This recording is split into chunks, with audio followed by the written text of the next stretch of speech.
salue bien, chers auditeurs. Bénissons le Seigneur pour cette belle opportunité qui nous donne de pouvoir encore porter regard sur sa parole, afin que, à partir de la vérité de la parole de Dieu, nous puissions mieux construire notre avenir. Le sujet sur lequel nous voulons ce matin porter notre réflexion est la suivante: Jésus, la solution de Dieu face à la situation de détresse de l'humanité. Jésus, la solution de Dieu face à la situation de détresse de l'humanité.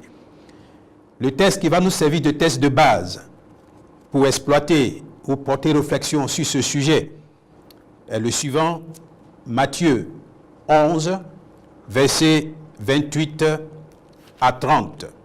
Matthieu 11, versets 28 à 30.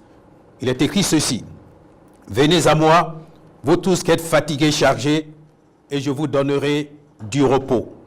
Prenez mon joug sur vous et recevez mes instructions, car je suis doux et humble de cœur, et vous trouverez du repos pour vos âmes, car mon joug est doux et mon fardeau est léger.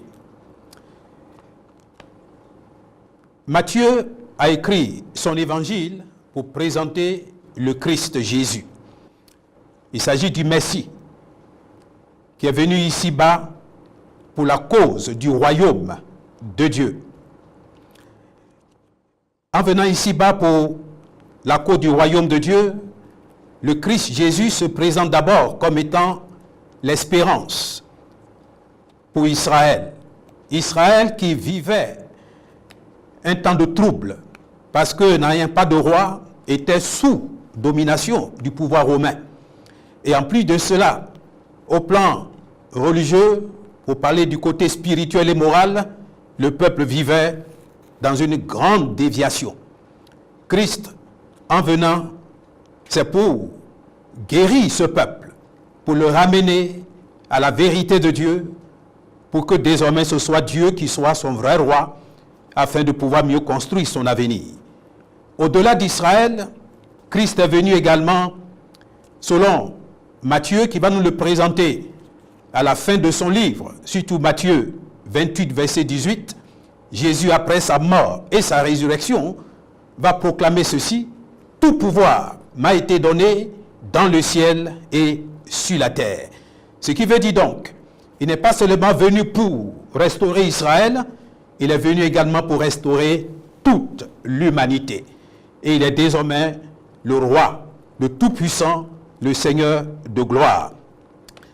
La portion du texte, ou portion de texte que nous avons lue, est donc une déclaration de la part du Christ en mission, pour justement révéler ce qu'est le royaume de Dieu et ce que ce royaume-là veut apporter dans l'histoire de chaque être humain ici-bas. Car jusque-là, l'humain se trouve sous le contrôle du pouvoir des ténèbres. Jésus est venu et pendant tout le temps de sa mission, à travers ses messages, comme à travers les actes de puissance qu'il a posés, son unique objectif, c'était de révéler ce qu'est le royaume de Dieu, afin que les humains que nous sommes, nous puissions connaître ce qu'on appelle le repos, la paix, l'allégresse. La déclaration de cette portion de texte lu nous présente trois vérités très importantes qu'il nous faut capter en ces temps de la fin si nous voulons vraiment construire notre avenir. Nous savons que tout être humain sait qu'il a un avenir devant lui et chacun se bat au quotidien pour qu'un tel avenir puisse être construit, puisse être bâti de façon merveilleuse. Raison pour laquelle toute la Bible, sachons-le, c'est la main de Dieu tendue vers nous pour que l'humain tombé bas soit relevé. Et Jésus-Christ est venu pour nous permettre d'avoir les yeux vraiment ouverts afin que par lui, nous puissions être connectés au divin pour l'éternité. Alors, quelles sont ces trois vérités que tout être humain doit capter en ces temps de la fin pour mieux construire son avenir? La première vérité, c'est la réalité de l'état misérable que vivent les êtres humains, la réalité de l'état misérable des êtres humains. Car dans cette déclaration, au verset 28, Jésus dira ceci: « Venez à moi, vous tous qui êtes fatigués et chargés. » L'humanité entière est caractérisée par ces deux expressions, fatigué et chargé. Il y a donc de lourds fardeaux qui pèsent sur la vie de tout être humain ici-bas. Et ce lourd fardeau entraîne des situations de détresse. Cela non seulement au plan spirituel, également au plan moral et au plan physique. Et nous savons que la cause de cet état misérable, c'est le péché. Dieu a créé l'homme parfait, mais malheureusement, à partir de Genèse 3, Satan a réussi à séduire Adam et Ève, et ce couple s'est déconnecté de Dieu et est tombé sous le pouvoir de Satan. Et depuis ce jour, jusqu'à aujourd'hui, Satan est présenté comme étant le prince de ce monde. Et c'est lui qui domine l'humanité et qui entraîne les êtres humains dans toutes sortes de voies de perdition. C'est pourquoi la Bible dit, le salaire du péché, c'est la mort. La mort, c'est la déconnexion de Dieu, qui est la vie. La mort également, c'est le fait qu'un jour, nous allons quitter notre corps pour retourner dans la poussière. Et la mort également, c'est le fait que nous allons nous retrouver en enfer pour l'éternité. Voilà l'état de détresse dans lequel se trouve toute l'humanité. Aucun être humain sorti d'Adam et Ève ne peut échapper à une telle réalité. Ce qui fait encore mal au cœur et qui doit servir à nous interpeller, c'est qu'en ces temps de la fin, cette situation de détresse va davantage se multiplier. De lourds fardeaux vont davantage peser sur la vie des êtres humains ici-bas. À cause du fait que le péché va davantage se multiplier. À cause du fait que Satan, sachant qu'il lui reste un peu de temps, va mettre en place, et sachant qu'il a déjà mis en place un programme de séduction de l'humanité, afin d'entraîner la multitude avec lui en enfer pour leur perdition. Voilà la première vérité que cette déclaration sortie de la bouche de Jésus nous présente. La réalité de l'état misérable des êtres humains. Ce qui veut dire que le bonheur n'est pas sur cette terre. Car le bonheur n'est pas dans un contexte où il y a le péché. Le bonheur n'est pas dans un contexte où Satan est le patron. Le bonheur n'est pas dans un contexte où les démons règnent et dominent. Apparemment, bien des humains donnent l'impression d'être heureux, mais alors que spirituellement, ils sont déconnectés de Dieu. Moralement, ils sont tombés bas et ils ne savent pas que le jour où ils vont quitter leur corps par la mort, ils vont se retrouver en enfer pour l'éternité. Oui, notre monde est malade. Voilà la première vérité que cette déclaration de Jésus nous présente. Mais la seconde vérité, il s'agit d'une bonne nouvelle. Une bonne nouvelle en termes donc de solution à l'état misérable que vit l'homme. La bonne nouvelle. Dans le verset 28, Jésus dira toujours, « Venez à moi, vous tous qui êtes fatigués et chargés, et je vous donnerai du repos. » Jésus est venu ici-bas, justement, pour être la solution à la situation de détresse de l'humanité. Il est venu pour offrir le vrai repos, la vraie paix, une vie de quiétude, une vie de bonheur. Jésus, voilà ce pourquoi il est venu ici-bas. Cette vie de paix, en termes de repos, cette vie de quiétude que Christ est venu apporter ici-bas, a deux dimensions.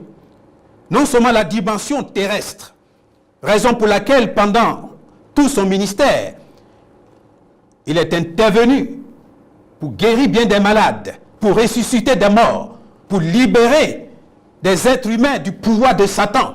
Des démons ont été chassés bien des vies. de bien des vies.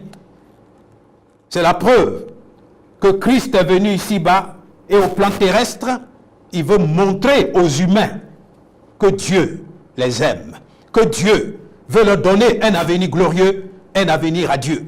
Car l'Écriture dit, Dieu a tant aimé le monde, c'est pourquoi il a donné Jésus, son Fils, bien-aimé. Et Christ est venu ici-bas, sachons-le, c'est la main de Dieu tendue vers l'homme en état de détresse, afin de le relever pour que l'humain puisse connaître une vie de paix, une vie de bonheur, une vie heureuse, une vie de joie et une vie d'allégresse. Mais ce côté terrestre, comprenons-le, ce n'est que pour un temps.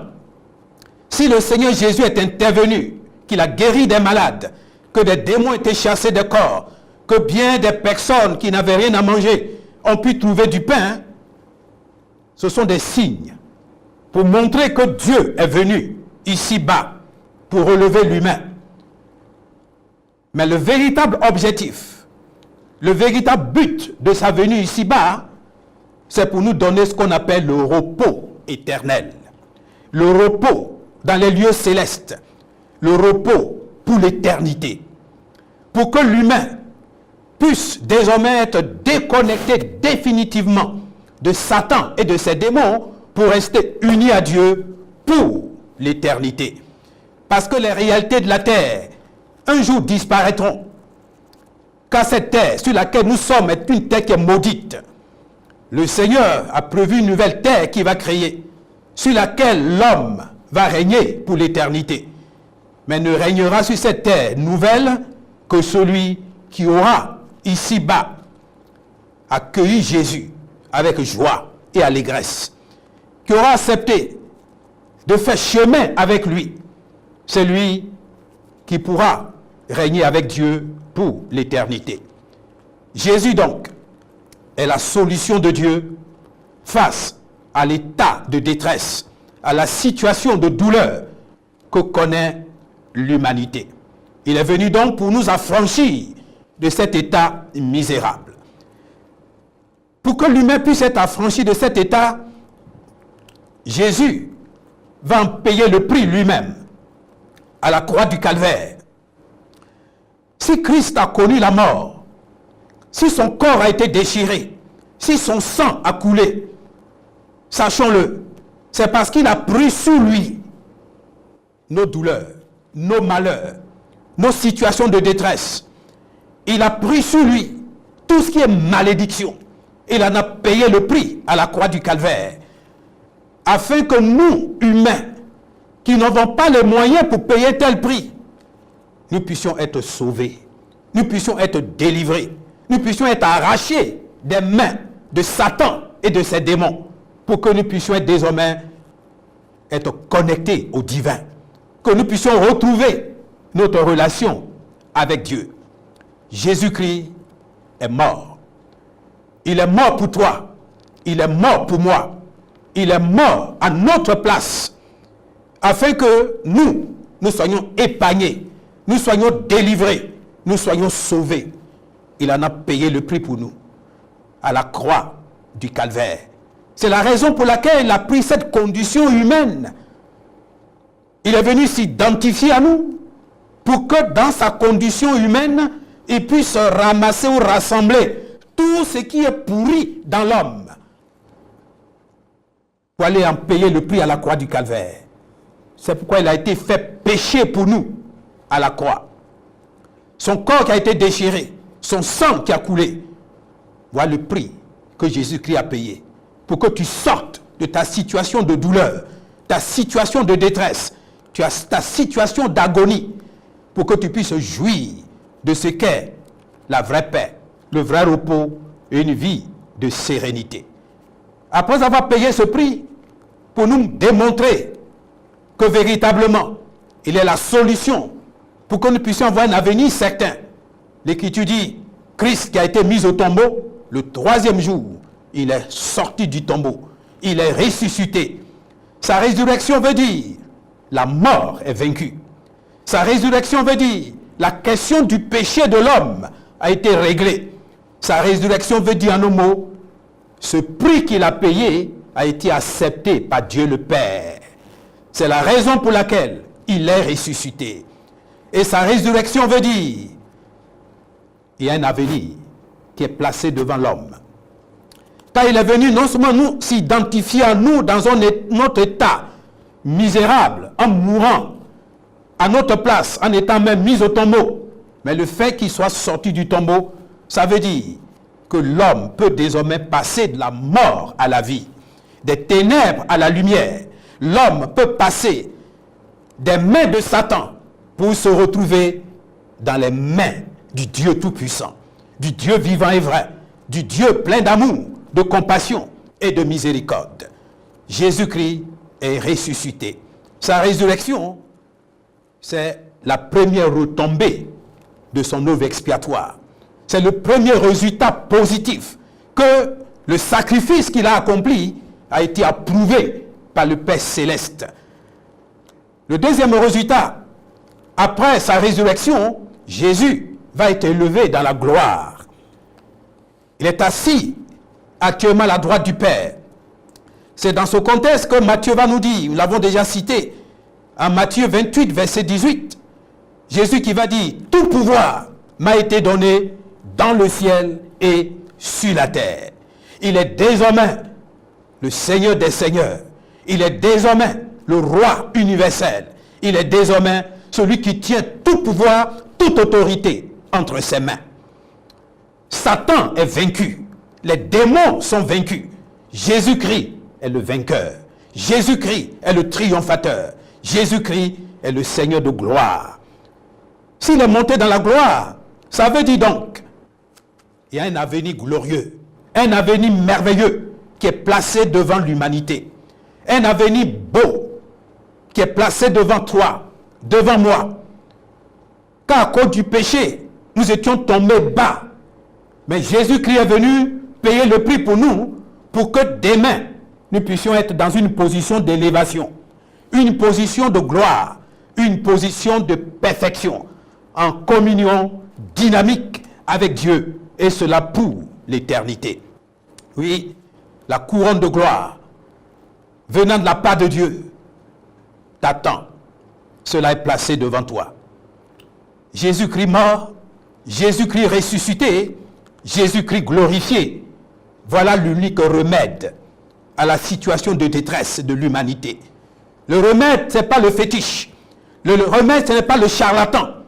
Le remède, ce n'est même pas la grande quantité d'argent que tu peux avoir sous la main. Ce n'est pas ça qui va construire ton avenir. Ton avenir a pour nom Jésus-Christ. Si tu veux connaître ce qu'on appelle la paix, le repos, le vrai bonheur, il faut Jésus-Christ. Car c'est lui qui est mort. Car c'est lui qui est ressuscité. C'est lui qui détient désormais tout pouvoir, toute autorité entre ses mains. La troisième et dernière vérité, comment faire pour jouir de ce bonheur, de ce repos que Jésus est venu offrir à l'humanité. Pour jouir d'un tel repos offert par le Christ Jésus, tout être humain doit poser trois actes importants. Trois actes importants que nous trouvons toujours dans la déclaration que Christ a eu à faire, le texte qui est là devant nous. Le premier acte important qu'il faut poser, c'est de prendre conscience de notre état de détresse et ses causes. Prendre conscience de notre état de détresse et ce qui a causé cet état de détresse, nous devons en être conscients. Quand il dit « Venez à moi, vous tous qui êtes fatigués, chargés », c'est un appel qu'il adresse. Mais c'est ceux qui vont prendre conscience, qui sont fatigués, qui sont chargés. C'est ceux-là qui vont venir à lui. Mais celui qui pense que lui, oh, moi, je ne suis pas chargé. Moi, je suis en paix. Il n'y a pas de problème dans ma vie. Évidemment, une telle personne ne viendra pas vers la personne de Jésus-Christ. C'est pourquoi si tu veux que Jésus soit la solution à ta situation, prends conscience. Laisse tes yeux s'ouvrir sur ton état misérable dans lequel tu es.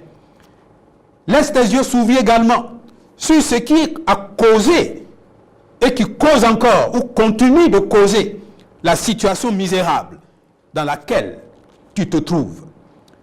Prendre conscience de notre état de détresse veut dire simplement être humain que tu es. Cesse d'être orgueilleux. Reconnais que ça ne va pas dans ta vie. Spirituellement, reconnais que tu es malade, tu es mort. Reconnais que moralement, ça ne va pas non plus. Quand tu vois ton comportement par-ci par-là, mensonge, orgueil, injustice, méchanceté, jalousie, ces éléments-là sont vrais dans ton comportement. Prends conscience de ça. Car c'est le péché qui entraîne et qui continue et continuera d'entraîner une telle situation de détresse. Si spirituellement tu es mort, si moralement tu es mort, c'est à cause du péché. Et là où il y a le péché, nous en connaissons les signes palpables chaque jour dans nos vies. Les maladies par-ci par-là, les situations qui nous bousculent par-ci par-là, pour nous ouvrir les yeux que notre monde est vraiment sous malédiction, qu'il est sous contrôle de Satan, de ses démons. Prenons conscience de cela. Il ne faut pas passer le temps à vivre dans l'illusion. Tu peux même apparemment aujourd'hui être dans la joie, dans le bonheur, entre guillemets, et demain, tu vas te retrouver encore dans la misère, dans les larmes, dans l'agonie. Si tu veux que la solution de Dieu, Jésus-Christ, soit appliquée dans ta vie, reconnais que ça ne va pas dans ta vie. Reconnais que ce qui ne va pas a été causé par le péché dans lequel tu vis. Et le péché t'a éloigné de Dieu, c'est pourquoi Satan et ses démons te contrôlent. Et quand on est avec Satan et ses démons, on ne cesse jamais de pleurer. On est chaque jour entraîné vers une voie ténébreuse et une voie de détresse. Reconnais donc, prends conscience de ce qui ne va pas dans ta vie. Deuxième pas important à poser, si tu veux que Jésus soit ta solution, alors il dit, venez à moi. Venez à moi. Dès l'instant que tu sais que tu es fatigué et que tu es chargé là, tourne-toi vers Jésus. Venez à moi. Venir à Jésus, ça veut dire ceci. Dès l'instant que tu prends conscience que ta vie n'est pas bonne, parce que tu vis dans le péché, alors, reconnais que ce péché-là, c'est contre Dieu. Tu es un rebelle. Et tu mérites d'être puni et condamné. Humilie-toi devant Dieu en lui demandant pardon. Humilie-toi devant Dieu en pleurant à cause du péché, de ta vie sale et impure dans laquelle tu es. Demande pardon à Dieu. Demande pardon à Dieu. La Bible invite chaque être humain à la repentance. Repentez-vous afin que vos péchés vous soient pardonnés. Venir à Jésus, c'est venir justement en reconnaissant qu'on a péché et qu'on vient s'incliner devant lui pour lui demander pardon pour cette vie sale qu'on a vécue jusque-là. Surtout qu'à cause de cette vie sale, il est mort pour nous. Il faut lui demander pardon. Après avoir demandé pardon à Jésus, il faut réclamer qu'il puisse désormais venir habiter dans ta vie. Qu'il puisse désormais venir être le patron de ton cœur. Il faut tout simplement solliciter sa présence. Car si Christ vient en toi, c'est là la Bible dit, si Christ est en nous, nous avons la vie éternelle. Nous avons la vie de Dieu en nous. Il est également dit, si quelqu'un est en Christ, c'est une nouvelle créature. Les choses anciennes sont passées. Désormais, tout devient nouveau. En Christ. Alors laisse Jésus-Christ. Invite-le à habiter dans ton cœur. À être désormais le gouverneur de ta vie, de ton caractère, de ton comportement. Pour que ton avenir soit construit. Et enfin, dernier pas à poser. Selon le verset 29, Jésus dira ceci. Prenez mon joug sur vous et recevez mes instructions, car je suis doux et humble de cœur. Cela veut dire simplement, si tu as pris conscience de ton état misérable et que tu t'es tourné vers Jésus pour lui demander pardon, pour l'inviter à habiter dans ton cœur, désormais, prends la ferme résolution de dépendre de sa seigneurie pour obéir à sa parole, être soumis à lui, lui consacrer désormais ton parcours ici-bas, afin que tu puisses connaître un avenir glorieux, un avenir de bénédiction, un avenir merveilleux.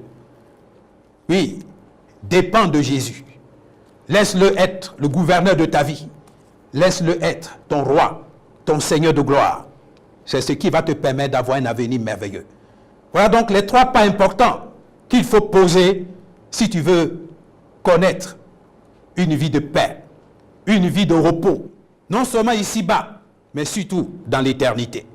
Oui, chers amis, la vie de tout être humain ici-bas est caractérisée par la détresse et toutes sortes de choses mauvaises à cause du péché.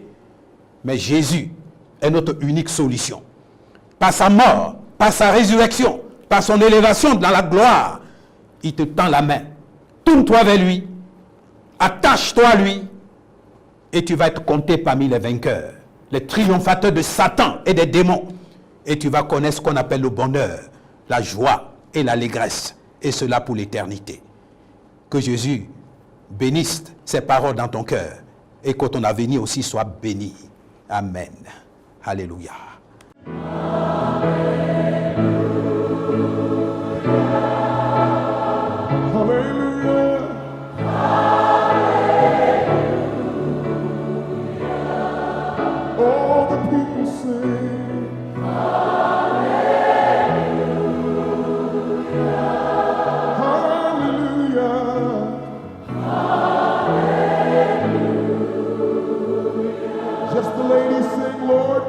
Ladies,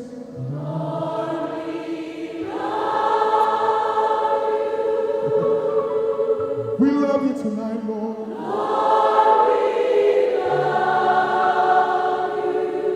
What more can we say but that we love you?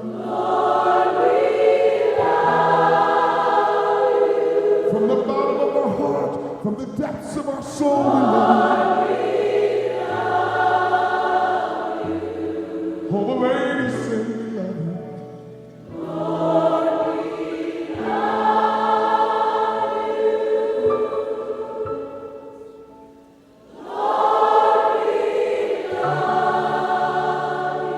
Lord, with outstretched hands and open hearts we sing. Lord, we love you.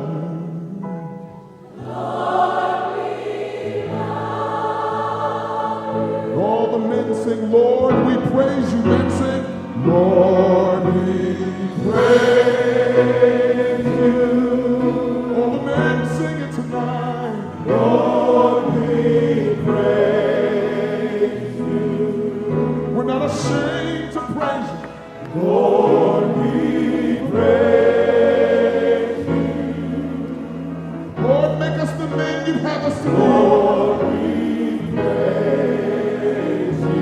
Lord, the men praise you here tonight. Lord, we praise you. Lord, we praise you. Lord, we praise you. Lord, we praise you.